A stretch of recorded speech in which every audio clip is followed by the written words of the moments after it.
Thank the Lord for another beautiful sunny day. Now if we could just get him turn the heat back on, I'll be even more happy. But, had a science teacher when I was in junior high used to tell us that's how we get rid of sickness and disease. He'd tell us every time that it's proven that prolonged period of this kind of weather, it'll kill off most of the sicknesses and diseases. They can't survive it. So, Lord has His plan. If we had all summer and warm, mild climate, equator climate, guess what? They have lots of diseases down there. Lots and lots of malaria and stuff that kills people. So, Lord has His plan. He knows what He's doing. But I'm not a winter person, but hey, thank the Lord. He takes care of us even in the winter. So, remember those who are out sick? I don't know any names, but everybody. It's going around.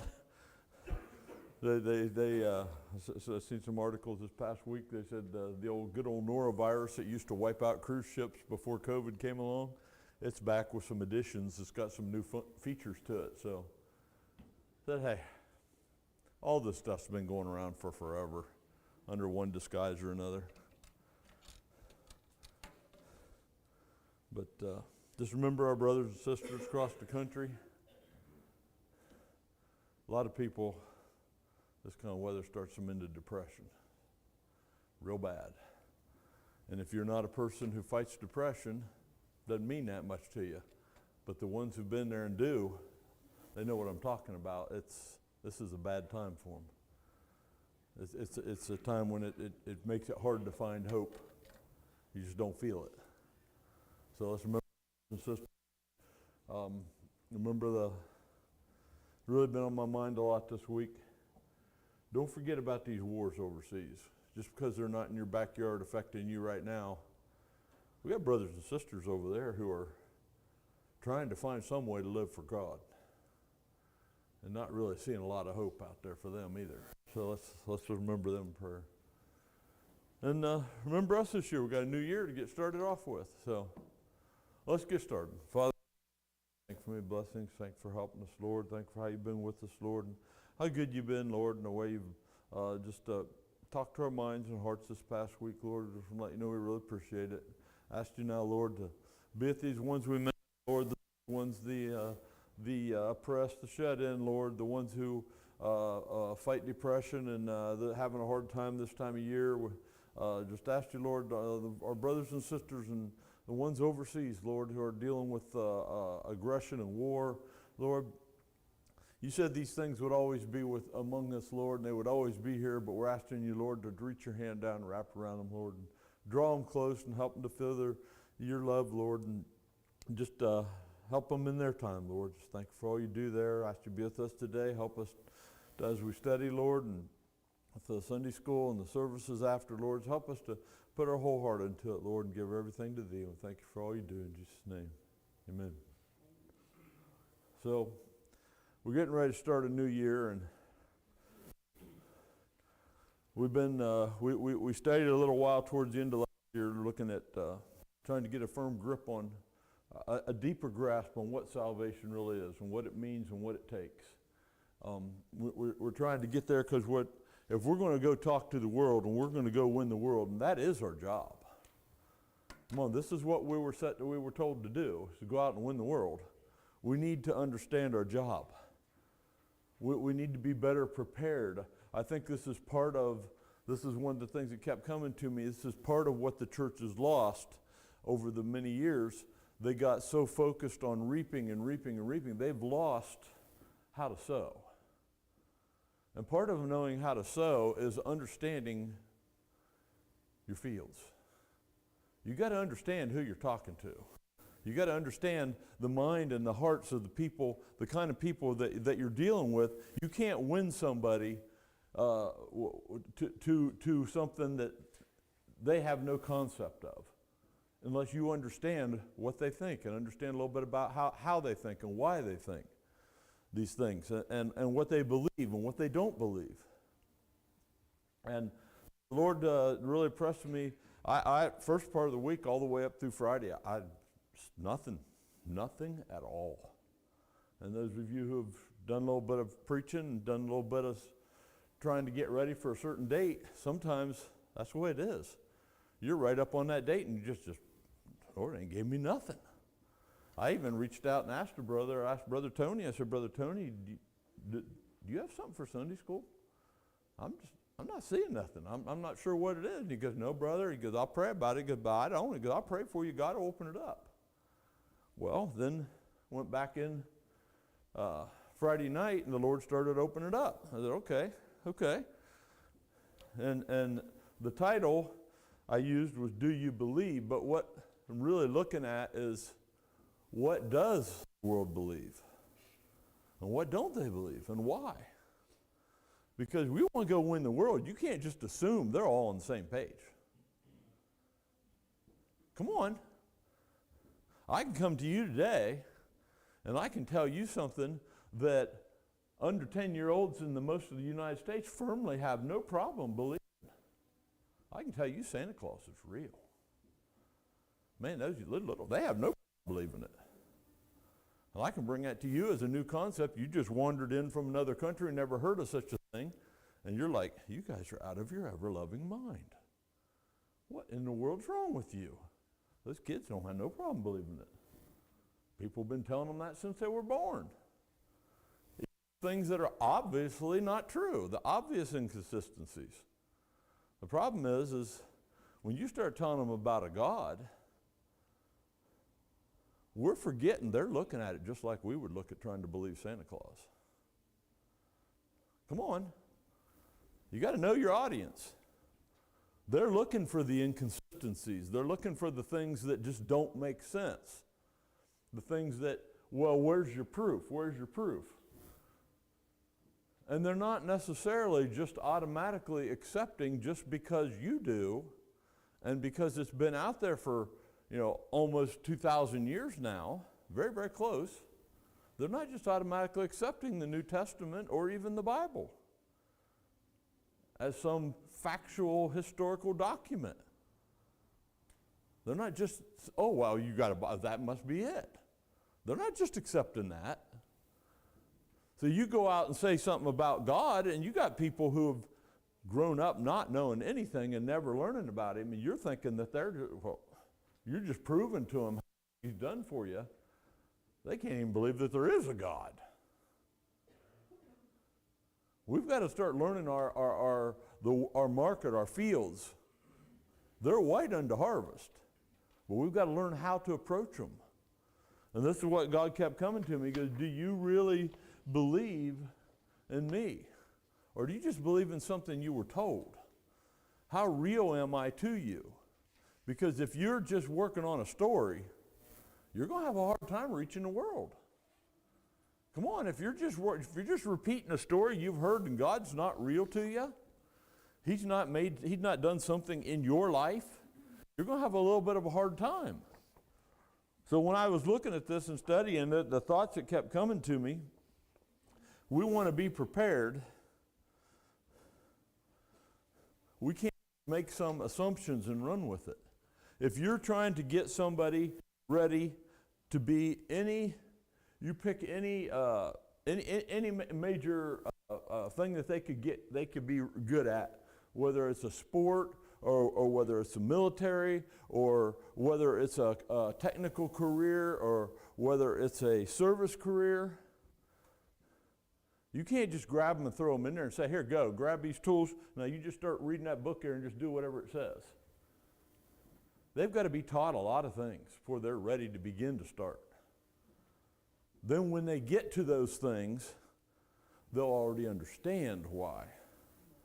There'll be a lot of other things that they can do and other assumptions they can make, things that they can go ahead and step forward on because of what they already know.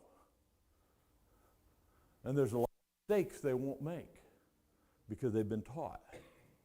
But yet in a lot of cases, people want church just to be all rah, rah, rah, go team, go, you're great, you can do this, and they don't want to ever be taught anything. They don't want to take time to learn. And this was just the way the Lord said, you're Sunday school, you're a teacher. If you're going to teach, let's teach a little bit. So this week and next week probably you're going to teach a little bit. We're going to try to understand so we understand who we're trying to win a little bit better. And you know what? The audience has changed. From what it was when I was a kid to now, the audience has changed. There has always been some level of unbelief. There always has been since time began.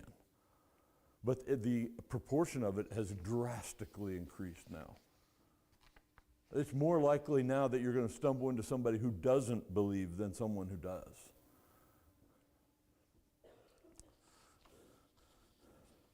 Because now what we're running into is not a people who just don't accept different things or arguing about a doctrine. When I was young, when I was a kid, it was more likely to find somebody who your disagreements were on what you believed in the doctrine. Whether you believed about how you believed about baptism or how you believed about speaking in tongues. Pick one, it doesn't matter. There's lots of doctrines or the standards or whatever. It was more likely to find disagreements in that. There was not a whole lot of disagreement about whether there was a God and whether you should serve him, whether there was a heaven and a hell. There wasn't a whole lot of disagreement in the schools I went to. And I went to 5 different school districts in Licking County. And there was no place where there was any disagreement on that. Everybody agreed that. Their argument was over doctrine. Now we run into people who don't believe there's a God. We're running into a lot of them. They have no knowledge, no understanding, no belief at all. Now there's 2 different groups that these categorize into. We call them atheists. An atheist is a person who doesn't believe in the existence of a God. They don't even believe a God exists or any kind of a God. And they tell others their push is to get the same thing across to everybody.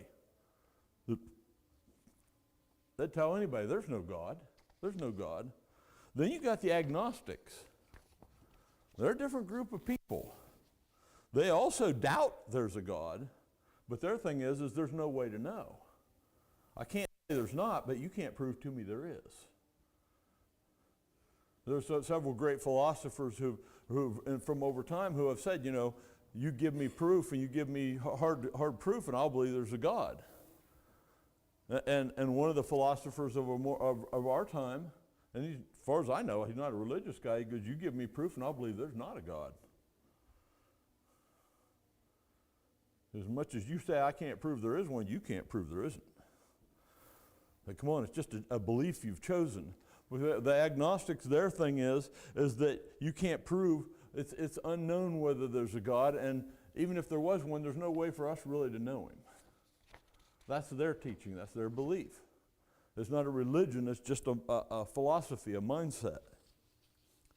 And there's always been atheists. As far back as you can go, shortly after Adam and Eve. Come on, very shortly after Adam and Eve, you have people who didn't believe in God. And they came up, and the world got so evil so quickly. Noah and the ark. God had enough. He was tired of it. I mean, he wasn't just annoyed, he was tired of it. We're going to wipe the slate and start over again. I started off with Adam coming down here and walking with him on the earth, telling everybody about it. I let him live a long time, so Adam told almost 1,000 years worth of people about me. And yet, in not very long, I had to wipe them all out because they didn't even believe. To the point that they went into sin so bad, they were ridiculous.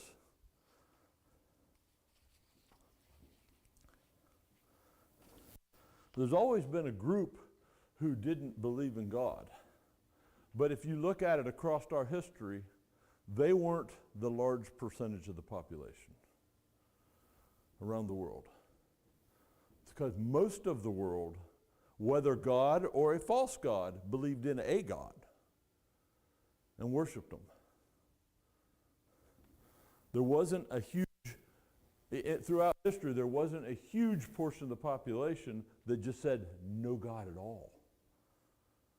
They worshiped false gods, they worshiped all kinds of things. But there was very few historically who just said there is no God of any kind. That wasn't the thing. Man always believed there was some kind of power out there.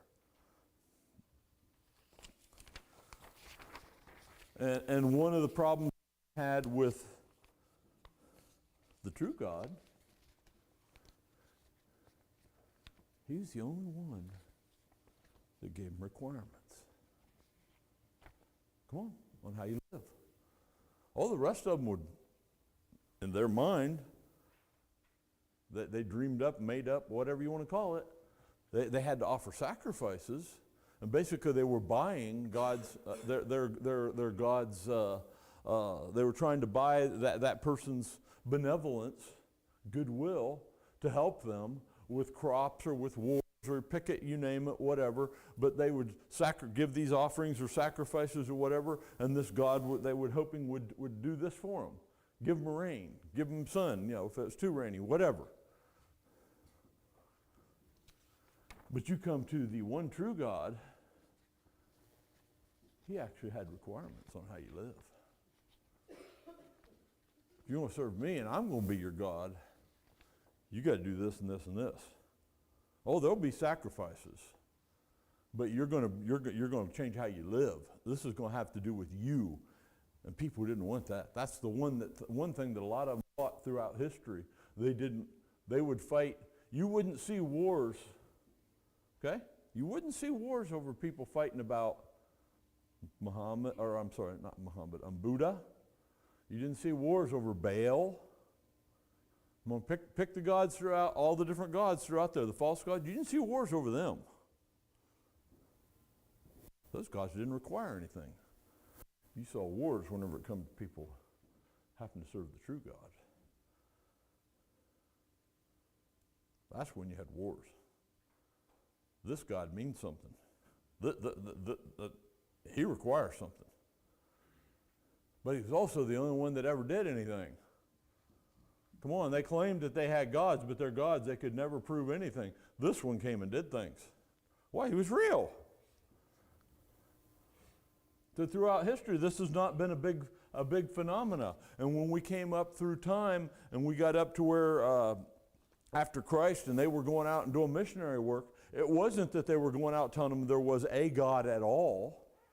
Well, in Paul's time, he didn't have a hard time telling them there was a God. It was telling them about the God. He'd go into a city and they'd have so many gods they didn't even know what they believed. But they believed there was some kind of higher power. We're dealing with the people who doesn't even believe there's a higher power. Who've got themselves so intellectually and scientifically confirmed they don't believe there's a God. There's nothing out there. There's nothing above. There is no higher power. That wasn't what the disciples were dealing with. They were trying to tell them about the true God. This is real, and this is what he is, and this is what he means. We've got a different challenge. We've got a little different challenge. I started looking at this because, we've heard about this, and I just thought, okay, look into it a little bit. So I started researching the level of unbelief we're dealing with now. There's lots and lots of studies out there by colleges and universities. They'll go and study all over the world and run questions and surveys and things trying to find out how people are looking at. In 2016 or 2006, the estimates were that those who have no belief in a God were between 500 and 750 million people worldwide.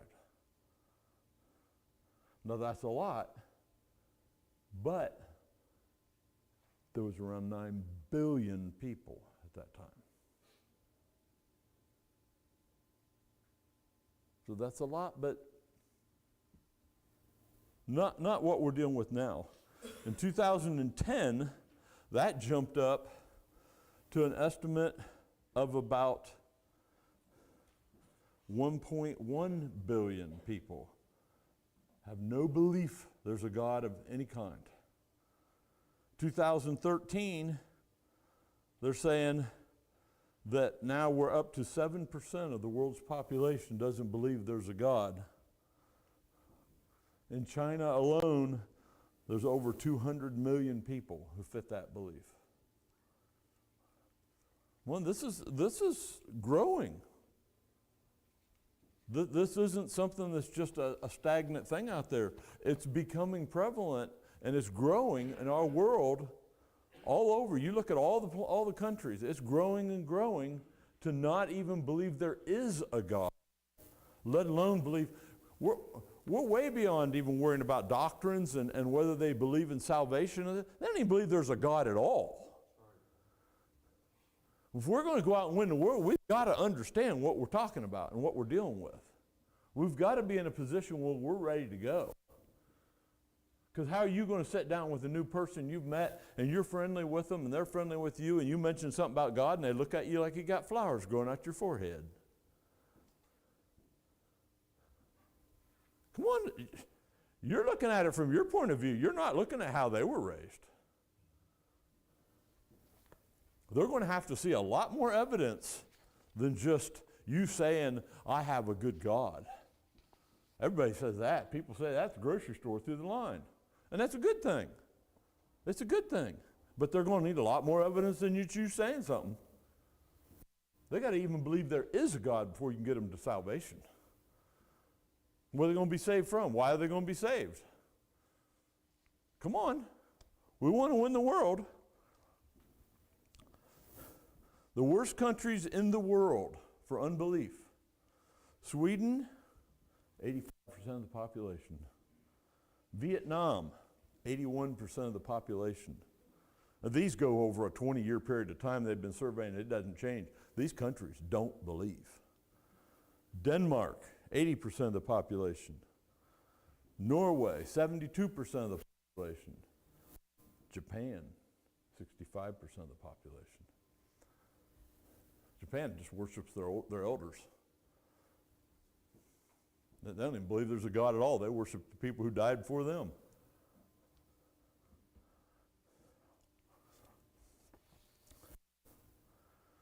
The United States was found to now, I believe this was from 2017 or 18. The United States now has 39% of our population is not in any way associated with religion. And 9 or 10% of the overall population just doesn't believe there's a God. Even the ones who do have nothing to do with him, 39%. Come on, this never was. This never was. I would say in the 50s and 60s, you were probably looking at 15%, 20% maybe, who just didn't go to church. Forget the ones who just didn't believe in God at all.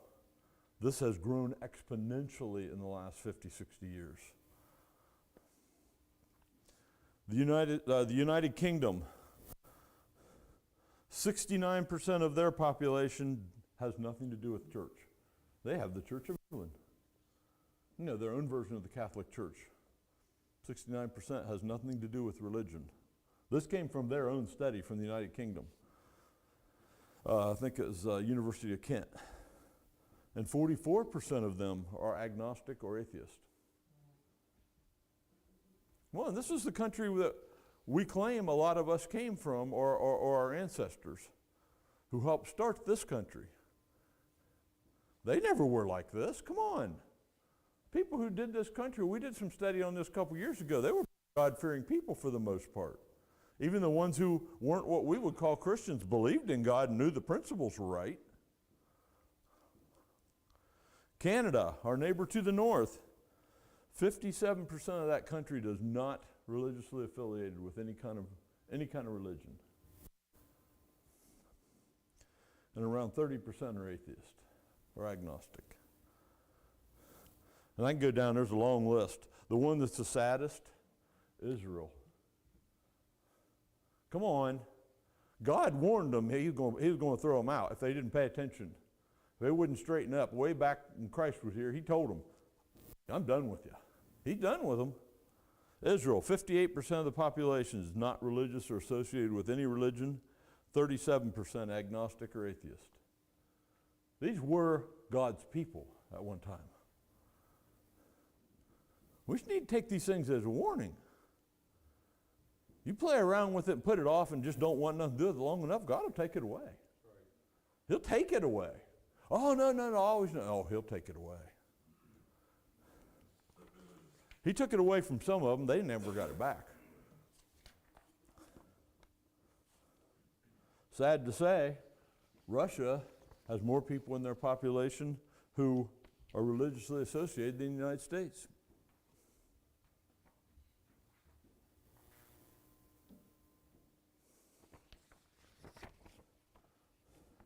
If you go through all the lists, you'll find, and I went through, there's a list that has hundreds of countries. The modern first world countries with wealth, with technology, the good life, industry, safety, they're the least God-fearing people on earth. Least God-fearing people on earth. The most God-fearing are the ones in the most oppressed countries. Very few people don't believe in God. Very few. There's countries that only 10% or so aren't associated with some church, some religion that they're part of.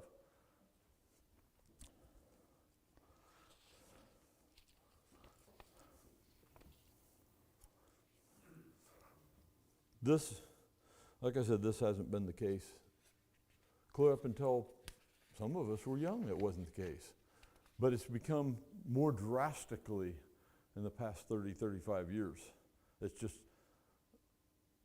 I know growing up and up until I was in my mid-20s, there was a certain level of, even among politicians, there was a certain level of respect, a certain level of, that's too far.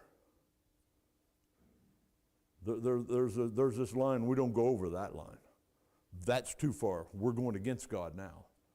Up to here, we're trying to get God to tolerate us. Now we're going too far. That's just gone.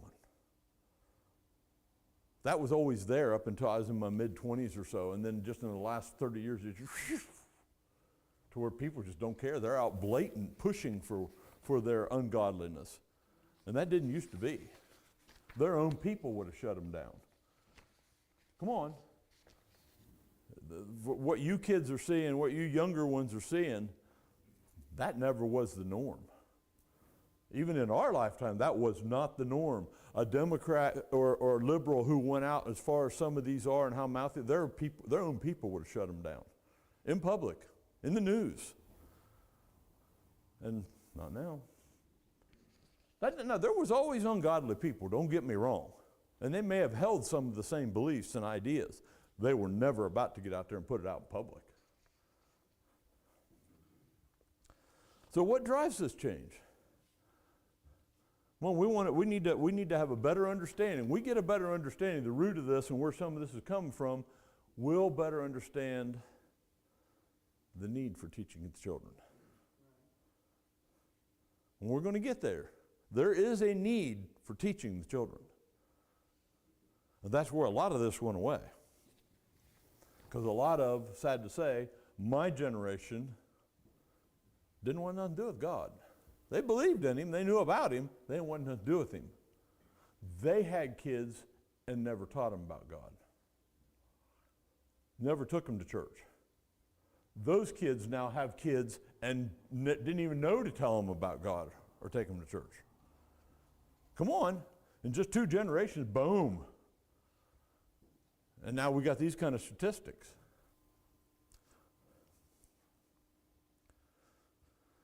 There was a big study done in Europe. They were studying what's driving this atheism thing. Why is this so big? Why is agnosticism so big?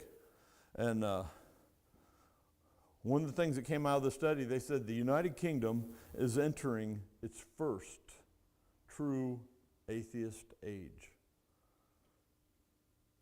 This is its first generation where most of the generation a higher percentage is atheist than is not. In its history, they've never had an age where they didn't believe in God as a whole, as the most of the country. And they admitted in their own studies, these are UK colleges, in their own studies said this is the first time. While atheism has always been in our culture, and they named off a lot of people that came from the UK. Believe it or not, Karl Marx, that's where he came from. You know, communism, socialism, a lot of that stuff, it originated from some of those countries. But it's only now that the atheists are outnumbering the theists, or those who believe in God. So why do people believe in God or not?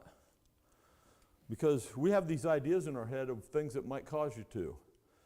What they found in their studies is the common explanations, how intelligent people are. Come on, this is one of the things people say. Well, they're just dumb. No. How intelligent people are, or fear of death, or a need, an OCD need of structure. Some of those types of things, they actually have very little to do with whether people believe in God or not. People who are just as affected by those things and drawn by those things have the same amount as people who aren't. They don't have very much to do with whether people believe in God. Anti-religious parents don't substantially impact whether their children believe in God. They do strongly impact whether their children will have anything to do with religion. Because they can sour them and poison them that all religion's bad. Doesn't necessarily affect whether they believe there's a God or not. The strongest influence on belief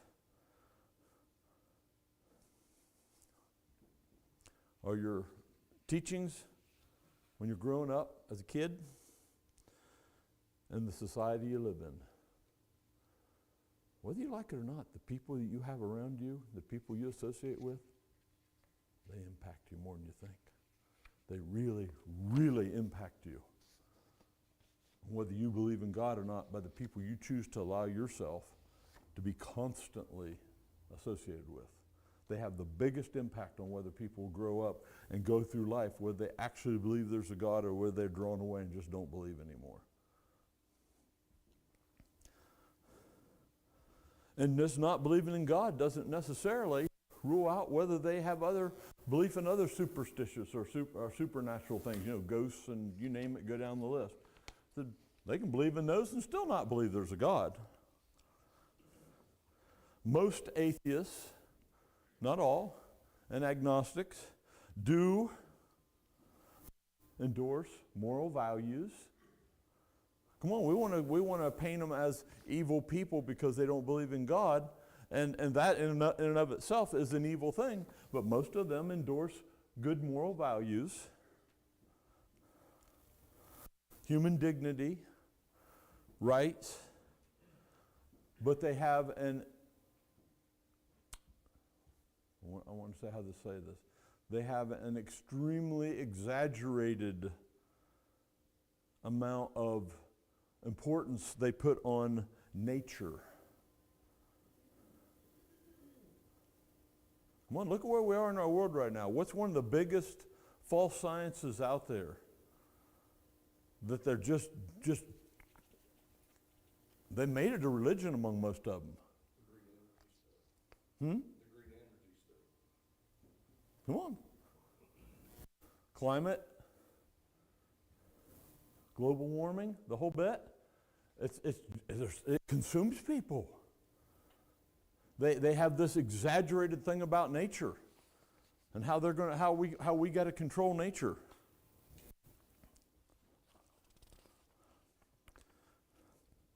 They see family and freedom as important. And the common belief, this was one I found a little bit surprising. They said as they did all the research and went through it, the common belief that being an atheist or an agnostic is directly attributed to people who are from homes or grew up with a lot of immorality and rebellion. That's That's not true. That's just as much in the godly people as it is in the ungodly people. So that's not the driving thing. That's not what's causing them to not believe in God to start with. They do it partly because they don't believe in God. But people do it the same who do know there's a God and just choose not to serve him. It impacts them, but it's not the root cause.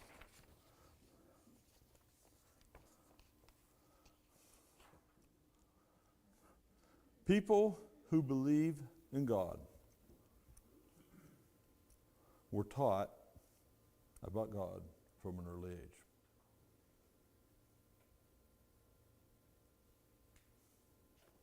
So they studied it around the world, all the countries they can get in, all the cultures they can get in. People who believe there is a God were taught this from the time they were young. Taught how to see that there's a God, what to look for. Taught things about God. They can understand if he created this, then this is why this happens. They can understand God made everything. If God made everything, there's things that happen because of that we can just understand.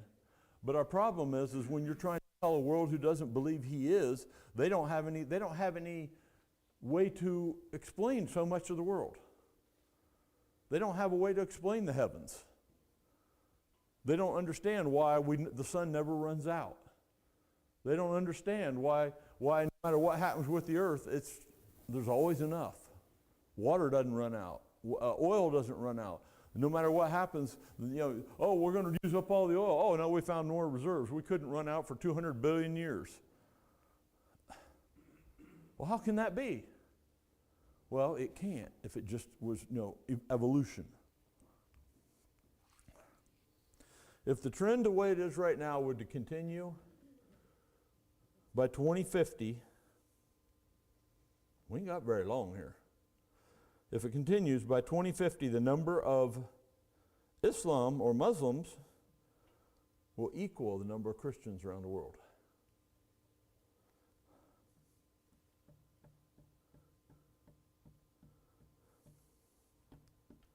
Because of that, the number of atheists and agnostics will decline.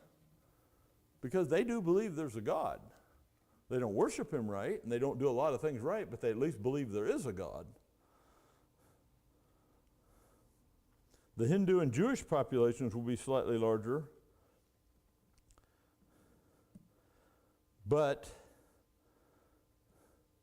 in Europe, Muslims will take over most of Europe.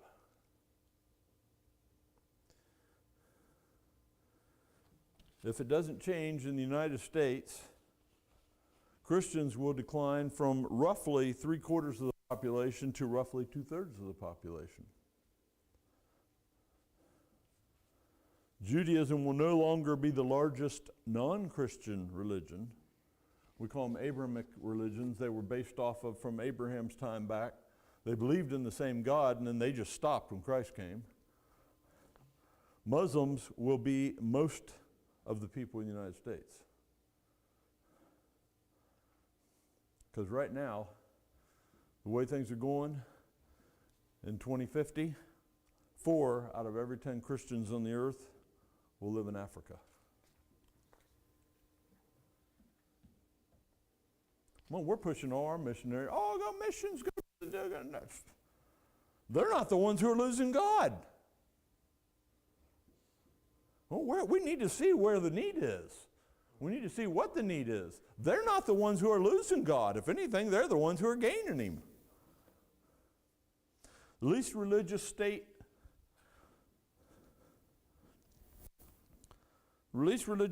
in the United States: Washington, Maine, Vermont, Oregon, and New Hampshire. Mississippi, the most religious state in the country. Least religious people: white, by far. Most religious people in the United States, black people. Well, we can say a lot of things we want. We can think a lot of things we want. We need to start getting back to God.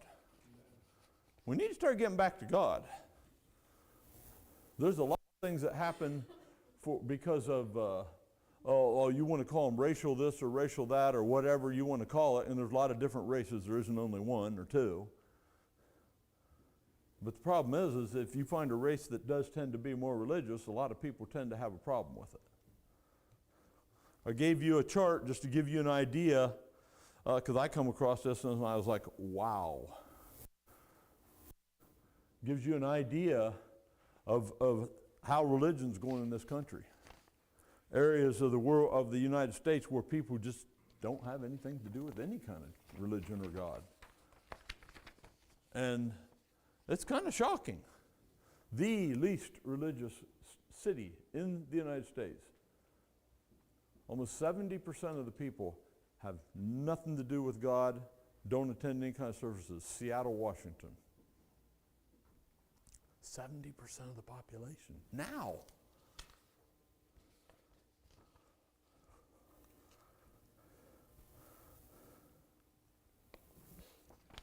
What plays the biggest factor in people who don't believe in God? What's the things that impact them the most? And they did this just in the United States. People who don't believe in God, 83% of them say all or most of their friends don't believe in God.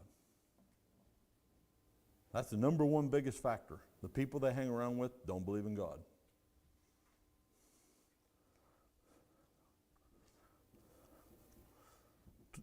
The people who don't or do believe in God, their friends do believe in God, only 25% of them claim not to. Well, this is, it matters who we hang around with, who we make our friends, who we, not the concept of trying to win somebody to the world, but just to make your regular acquaintances. It matters. It really matters. They will draw you away from God. People who say their friends, everybody they hang around with is extremely liberal, 70% say they don't believe in God. People who their friends are extremely conservative, only 30% say they don't believe in God. It's just the things that has an impact. They said of the 6% of teenagers, only 6% of teenagers who believed in God as a child ended up becoming non-believers when they were adults. Only 6%. And what they interviewed them, what'd they say? I knew God really existed, but I'm still an atheist. 1.6%. While I had doubts, I felt God existed. Only 4.9% are atheists now. I believed in God some of the time, 9%. I didn't believe there was a God, but I knew there was some kind of power, 11%. I didn't even know if there was a God, over 20%. And now atheists. Most people who have been taught and given the principles and the basics of the gospel by the time they're 16 will not go through life without believing in God. It matters. But the problem we've got is parents, especially the younger ones who are raising the younger ones. Come on, the old people ain't raising the little kids. You get too lazy to teach them. Whether we like it or not, life happens, and they get too lazy, too busy, too whatever, to take time to make them understand. And not just, oh, well, go to church. Okay, yeah, here's a story about Jesus. There was this Jesus. No, teach them at home so they know the reality of him. This is how God works. This is what he's doing. So as they're going through life growing up, they can see God in this. And God ain't in that.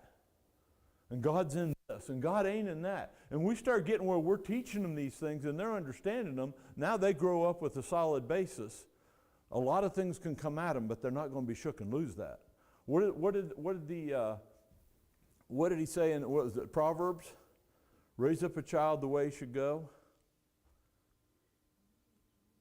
He won't depart from him. He won't lose it. But you don't take time to raise him up, you may never get him.